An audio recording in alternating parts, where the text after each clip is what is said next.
So, yesterday we learned about the factors that affect expansion. So one of them, so the factors are discouragement, comparison, disappointment, pressure, disagreement, and disunity. The first one is discouragement. So discouragement is like the way it affects expansion is if you're doing something that's expanding the church, then you get discouraged by someone's opinion. It can stop the expansion because you're discouraged to do it and then you'll stop doing it. So you shouldn't listen to people's opinions about stuff. Yesterday, the pastor said that an opinion is like a nose. Everybody has their own. So we mustn't listen to other people's opinions, except if it's in line with God's word and God's will. Then also, to fight discouragement, you should hold on to the truth and not the facts. Like, if say you're trying to make the church bigger and you're seeing the numbers and the facts and the statistics of the number of people in the church, you'll forget and you'll be discouraged and you'll start thinking, why am I doing this? What's the point? It's not working.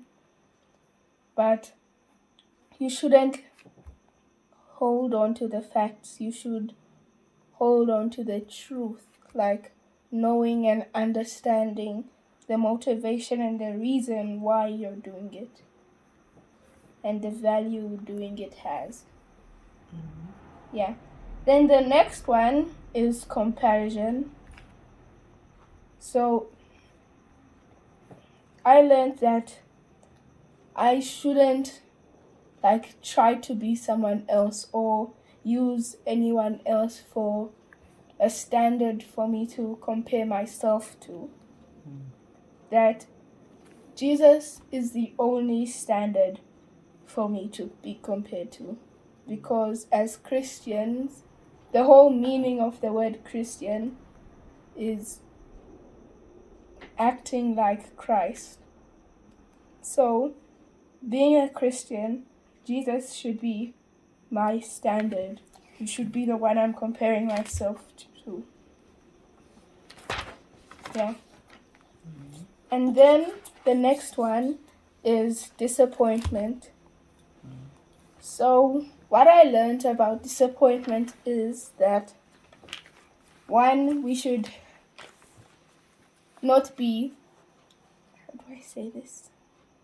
we should not be shocked with ourselves when we disappoint ourselves, because we aren't perfect. I'm not saying we should embrace it and try to get disappointed, but I'm saying we should not be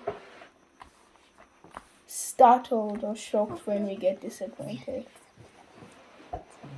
because none of us are perfect. Only when we get the glorified body, when Christ comes back, and then we'll be perfect.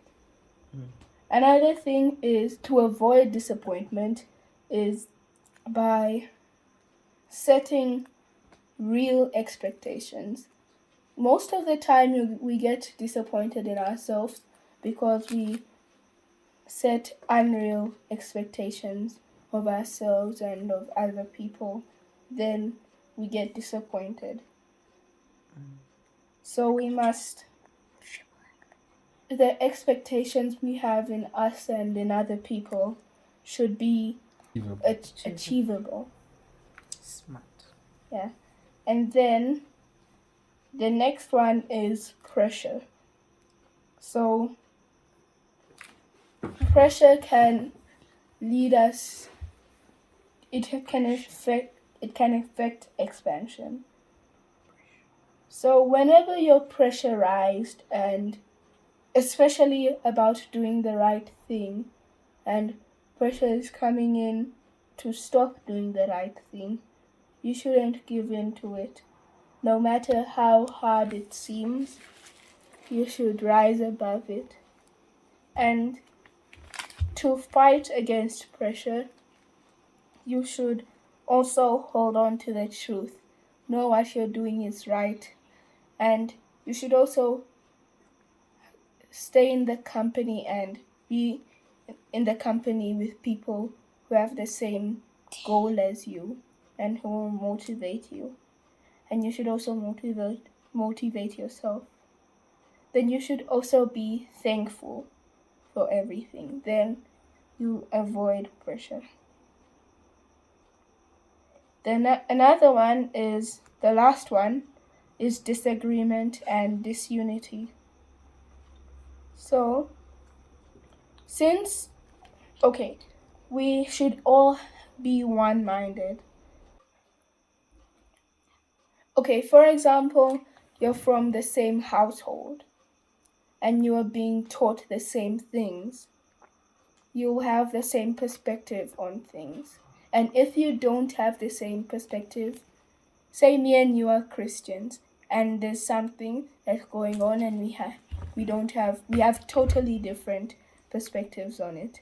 That's a sign that either one of us is not truly acting like Christ, or both of us.